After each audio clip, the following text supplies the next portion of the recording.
Yo mga pre, ito, may guest tayo. So, boss, kumusta? Okay lang. Gano'n ka nakatagal nag-workout?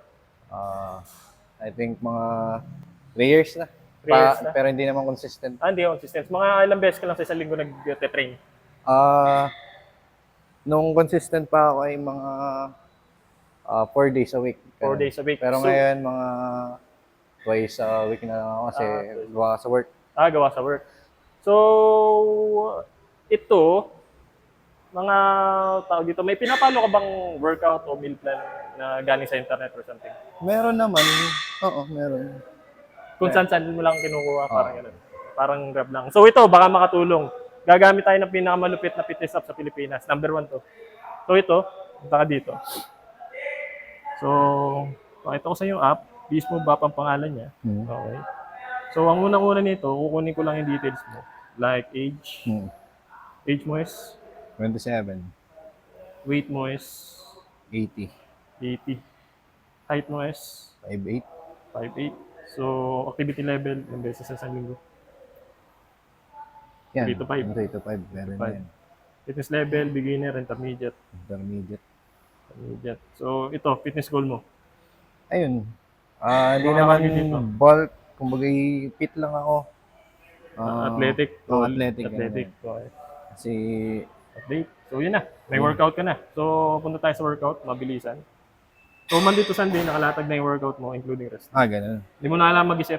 Pag gaya mo yung batch niya, pwede mag-generate ng bago. So, Monday ngayon, check natin. Lower body strength. Siya na nag-split sa'yo. So, nakalagay dito, bodyweight squat, 4 set of back repetition, 2-minute rest. Kung hindi ka marunong mag-bodyweight squat, play video. May video siya. Pag ayaw mo niyang routine na yan, yung exercise na pwede mong palitan. Goblet squat. So, siya na yung nagpalit. Siya na nag-set ng weight para sa'yo, depende sa fitness level mo. So, ito, pag magpapahinga ka, 4 sets na nakalagay dito ng kusan na set. Tapos tutunog yan. After it, okay. Romanian deadlift. So, siya na yung bahala. Hindi mo na kailangan mag-isip. Dadamputin mo na lang yung gagawin mo. So, ganun siya kalupit.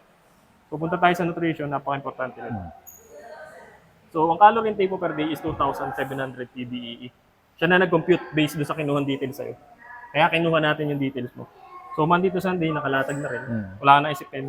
Filipino food, balanced meal, carbs, protein, lahat na. Wala ka nang isipin. So, yung pang-Monday mo, yun mo yung almusal mo. Egg and vegetable omelette with whole grain. So, yan. Nakalagay yung ingredients. Pag hindi ka marunong magluto, may preparation instruction. So, yan. Pag kaya mo niya, pwede mong palitan yung meal. Peanut butter with banana smoothie.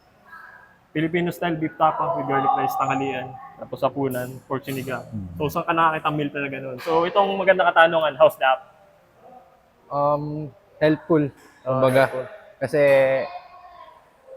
lagi lang ako nakatingin sa, sa website. Website kung saan ka pumupunta. Tapos, gumagawa lang ako ng sarili kong program. Pinagsasama-sama mo na. Ika nga, habang nagtatrabaho ka, bawas isipin. Diba? Mas convenience. Yun kasi ang binabayaran doon yung convenience. Less hassle. Less hassle. Lalo't busy kang tao, hindi mo na kailangan mag-isip. Okay. Para ka na nagkaroon ng coach. Parang ganun. Na nasa mobile phone mo. So yun, ganun siya kalupit. So, salamat, brother. So, Thank you. thank you.